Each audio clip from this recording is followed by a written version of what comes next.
तो आज की वीडियो में हम Oppo Reno 15 का एक डिटेल कैमरा कंपैरिजन करने वाले हैं, बट सिर्फ फोटोग्राफी के हिसाब से। ये अगर आपको फोटो ज़्यादा लेनी है, वीडियोस आपके लिए उतना मैटर नहीं करता और आपको डिसाइड करना है कि Oppo Reno 15 लेना चाहिए, स्किप करना चाहिए। होपफुली इस वीडियो के बाद आपके सारे डाउट्स क्लियर हो जाएंगे। मैं बात करूँ सैम्पल्स की, उससे पहले एक बार कैमरा सेटअप की बात कर लेते हैं।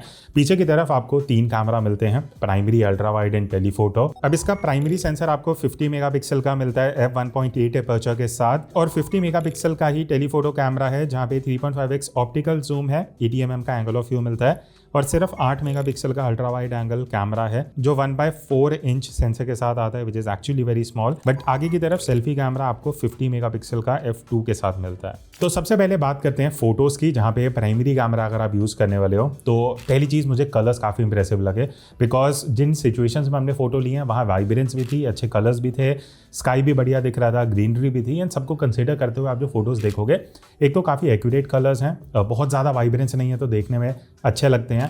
वाइट बैलेंस, एक्यूरेसी काफ़ी सही है। जिस भी सिचुएशन में हमने फोटोज़ ली हैं, जैसी लाइटिंग है उस तरीके के कलर्स इस फ़ोन ने कैप्चर करे हैं। प्लस हाईलाइट कंट्रोल, क्योंकि जितने हमने फोटोज़ ली हैं कई जगह पे डायरेक्ट सनलाइट आ रही है। ऑल द विंटर्स हैं, बट उस दिन जब हम फोटोज़ ले रहे थे काफ़ी बढ़िया सनलाइट आ रही थी, फिर भी जो हाईलाइट कंट्रोल है वो काफ़ी अच्छे से हुआ है। और एक चीज़ जो बहुत कम देखने को मिलती है इस रेंज में, कि जो ब्लैक कलर का कोट है उस्मान का, वो एक्चुअल ब्लैक रजिस्टर हो रहा है फोटोज़ में, मेजेंटा पिंक साइड पे नहीं जा रहा, जहाँ पे कई फ़ोन्स ये चीज़ कर देते हैं। इस वजह से स्किन टोन भी अगर आप देखोगे, जो फेस की स्किन टोन है, जो कलर्स हैं, वो काफ़ी एक्यूरेट हैं, काफ़ी नेचुरल लगते हैं देखने में।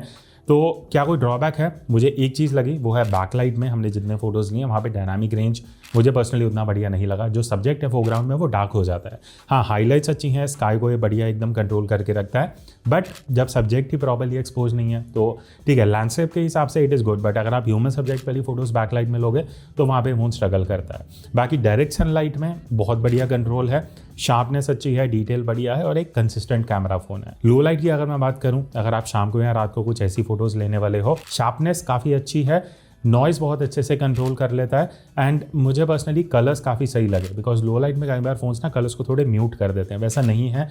वाइट बैलेंस अच्छा है, वाइब्रेंस अच्छे लेवल पे है, हाईलाइट कंट्रोल बहुत अच्छा कि ये सही कंट्रोल कर लेता है, जहाँ पे ब्राइट लाइट सोर्स होता है उसको बहुत ओवर एक्सपोज नहीं करता, हाईलाइट कंट्रोल बढ़िया है। तो all in all low light में भी आपको बढ़िया फोटोज मिल जाएंगी। नेक्स्ट अब हम आते हैं अल्ट्रा वाइड एंगल कैमरा। अब देखो यहाँ पे डिसअपॉइंटिंग फैक्टर ये है कि आपको सिर्फ 8 मेगापिक्सल का कैमरा मिलता है, तो आप अच्छी क्वालिटी की फोटोज तो एक्सपेक्ट नहीं कर सकते कि हाँ आप उसको क्रॉप कर सको या सोशल मीडिया पे थोड़ा बहुत एडिटिंग करके यूज़ कर सको। But processing is good. जो आप यहाँ फोटोज़ देख रहे हो, वाइब्रेंस अच्छी है। हाँ, कई लोगों के लिए थोड़ा ज़्यादा हो सकता है, वही पर्सनल टेस्ट पे डिपेंड करेगा, बट फोटोज़ शार्प है कंसिडरिंग 8 मेगापिक्सल, बिकॉज पिछले कुछ हफ्ते या महीनों में जो भी फ़ोन लॉन्च हुए इस रेंज में, हर कोई 8 मेगापिक्सल देने में लगा है, जिसके अगेंस्ट मैं हूँ। एटलीस्ट 12 मेगापिक्सल होना चाहिए, but considering that backlight dynamic range यहाँ भी अच्छा नहीं है, बहुत बेटर हो सकता था, सब्जेक्ट डार्क रह जाता है बैकलाइट में। बट उसके अलावा अगर आप फ्रंट लाइटिंग में शूट करने वाले हो, डायनामिक रेंज अच्छा है, प्रोसेसिंग वगैरह सब बढ़िया है, बस वो 8 मेगापिक्सल है तो वो क्वालिटी ही रजिस्टर नहीं कर पाता। बाकी लो लाइट की अगर मैं बात करता हूँ, 8 मेगापिक्सल के हिसाब से प्रोसेसिंग अच्छी है। हाँ, कई सिचुएशन में अगर लाइट एकदम डिम है तो ये उसको प्रॉपर एक्सपोज नहीं करता, फोटोज थोड़ी डार्क रह जाती हैं, बट उसके अलावा डिटेल शार्पनेस, ये जो सारे टेक्निकल एस्पेक्ट्स हैं वहाँ पे ये ठीक ठाक काम कर लेता है। तो all in all ultra wide is 8 megapixel है तो उतना बढ़िया आउटपुट नहीं है। अब हम आते हैं टेलीफोटो कैमरा पे। तो यहाँ पे आपको 3.5x का टेलीफोटो कैमरा मिलता है। प्रोसेसिंग की अगर मैं बात करूँ, यहाँ पे थोड़ी सी वार्मर साइड पे फोटोज जाती हैं, वो आपको फेस में भी दिखेगा, बट बहुत ज़्यादा मेजर शिफ्ट नहीं है। हाँ, स्लाइटली वार्मर है, बट इसके अलावा मुझे और कोई कमी नहीं लगी। अमेजिंग टेलीफोटो कैमरा, शार्प है, डिटेल्स अच्छी देता है, फेस पे टेक्सचर बढ़िया निकालता है, और अगर आप फेस फोटो ज़्यादा लेने वाले हो, एज सच कोई इश्यूज आपको नहीं आएंगे, बढ़िया छाप फोटोज मिल जाएंगी। कलर्स भी वाइब्रेंट हैं, तो अगर आपने कुछ कलरफुल कपड़े पहने, आसपास कलर्स वगैरह हैं, तो ये बढ़िया वाइब्रेंस निकाल देता है। बट वही है, बैकलाइट में यहाँ पे भी दिक्कत है कि अगर आपके पीछे लाइट है और फोटोज़ ले रहे हो किसी की, वो सब्जेक्ट हो थोड़ा सा डार्कर साइड पे रहता है, बट ओवरऑल अगर आप नॉर्मल सिचुएशन में या डायरेक्ट लाइट में या नॉन ह्यूमन सब्जेक्ट की फोटोज़ ले रहे हो तो आप बढ़िया शार्प फोटोज़ ले सकते हो। लो लाइट की अगर मैं बात करूँ, यहाँ पे मुझे ये एक सबसे मतलब माइनस पॉइंट लगा इस फ़ोन का, बिकॉज जितनी फ़ोटोज़ ली हमने, प्रोसेसिंग अच्छी नहीं है, डिटेल कम है, फ़ोटोज़ में शार्पनेस उतनी नहीं है, सॉफ्टवेयर लगती है फ़ोटोज़, तो वहाँ पे आई थिंक अपडेट से ये चीज़ बेटर करनी चाहिए। अब 7x फोटोज़ में भी हमने कुछ फोटोज़ ली हैं, बिकॉज आपको 3.5x कैमरा को यूज़ करते 7x का ऑप्शन मिल जाता है। अब वहाँ पे जब आप फोटोज़ लोगे, डिसेंट आउटपुट है, मतलब इससे और बेटर बाकी फ़ोन्स निकाल लेते हैं, तो 7x पे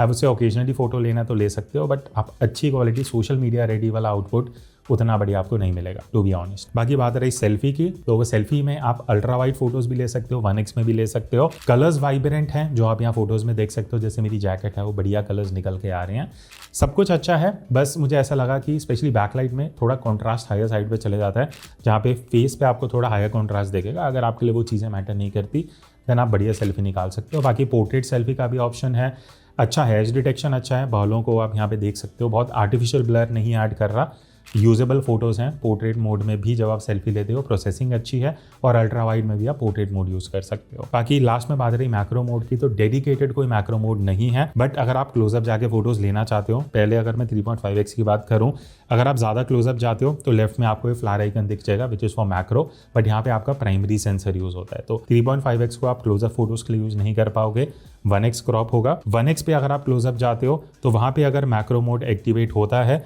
तो वो अल्ट्रा वाइड को यूज़ करता है। तो this is something that you should know, but decent आप क्वालिटी निकाल पाओगे बिकॉज 3.5x को आप क्लोजअप के लिए यूज़ नहीं कर सकते। अब अगर आप हाईरेस्ट फोटोज़ लेने वाले हो तो आपको ऑप्शन मिल जाता है कि आप 1x एंड 3.5x दोनों कैमरा यूज़ कर सकते हो। आउटपुट सही है, बाकी ऐसा कोई इशू नहीं है, डायनामिक रेंज वगैरह एकदम सही है, हाईलाइट कंट्रोल अच्छा है, इवन अगर आप इमेजेस को क्रॉप करते हो तो आप बढ़िया डिटेल्स रिटेन कर सकते हो। तो ये था एक डिटेल्ड कैमरा रिव्यू जहाँ पे हमने Oppo Reno 15 के सारे कैमरास से फोटोज़ क्लिक करी, मेरे जो व्यूज़ थे वो आपके साथ शेयर कर चुका हूँ।